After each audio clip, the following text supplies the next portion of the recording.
শেখ সাদি রহমাতুল্লাহি আলাই দুনিয়ার বিভিন্ন দেশে ঘুরে বেড়াতেন আর কবিতা লিখতেন। একবার তিনি গাধার পিঠে সাওয়ার হয়ে সফরে বের হয়েছেন। পথিমধ্যে রাত হয়ে গেল। সময়টা ছিল শীতকাল, তাই তিনি শীতের প্রকোপ থেকে বাঁচার জন্য পাশের একটি গ্রামে প্রবেশ করলেন এবং ওই গ্রামের কোনো একটা বাড়িতে থেকে যাওয়ার জন্য চিন্তা ভাবনা করলেন। কিন্তু ওই গ্রামের কোনো মানুষ তাকে আশ্রয় দিতে রাজি হলো না। অবশেষে একটা বাড়ির দরজায় কড়া নাড়লেন।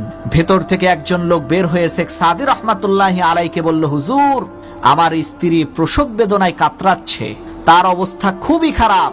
আপনাকে দেখে তো মনে হচ্ছে আপনি আল্লাহ তাআলার প্রিয় বান্দা। দয়া করে আপনি একটু আল্লাহ তাআলার কাছে দোয়া করেন, আল্লাহ যেন তার কষ্টটা দূর করে দেয়। এই কথা বলে লোকটা শেখ সাদি রহমাতুল্লাহি আলাইকে তার ঘরের মধ্যে নিয়ে গেল। তখন শেখ সাদি রহমাতুল্লাহি আলাই ছোট্ট একটা কাগজের টুকরার মধ্যে কিছু একটা লিখে সেই কাগজটাকে তাবিজ বানিয়ে ওই লোকটার হাতে দিয়ে বলল, ভাই, এই তাবিজটা তোমার স্ত্রীর নাভির সাথে সুতা দিয়ে বেঁধে দাও। শেখ সাদির কথা মতো লোকটা তাই করলো। দেখা গেল আল্লাহ তাআলার অশেষ রহমতে লোকটার বাচ্চা পয়দা হয়ে গেল। পরের দিন সকালবেলা শেখ সাদি রহমাতুল্লাহি আলাই সেই এলাকা থেকে চলে গেল। কিন্তু ওই গ্রামের মানুষ ওই তাবিজটাকে খুবই যত্ন সহকারে রেখে দিল। যখনই কোনো গর্ভবতী মহিলার প্রসব বেদনা শুরু হতো, তখন ওই কাগজটা ওই মহিলার নাভির সাথে বেঁধে দেওয়ার সাথে সাথেই কোনো কষ্ট ছাড়াই বাচ্চা ভূমিষ্ঠ হয়ে যেত।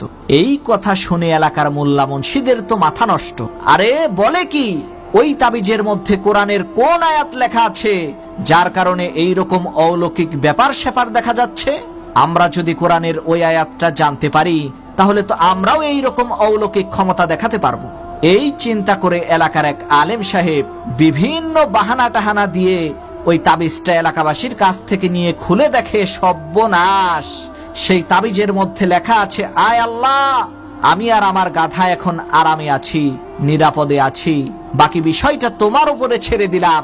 তাবিজের এই লেখা পড়ে সেই আলেম সাহেব বুঝতে পারলো আসলে এই দোয়ার শব্দগুলোর মধ্যে কোনো অলৌকিক ক্ষমতা নাই।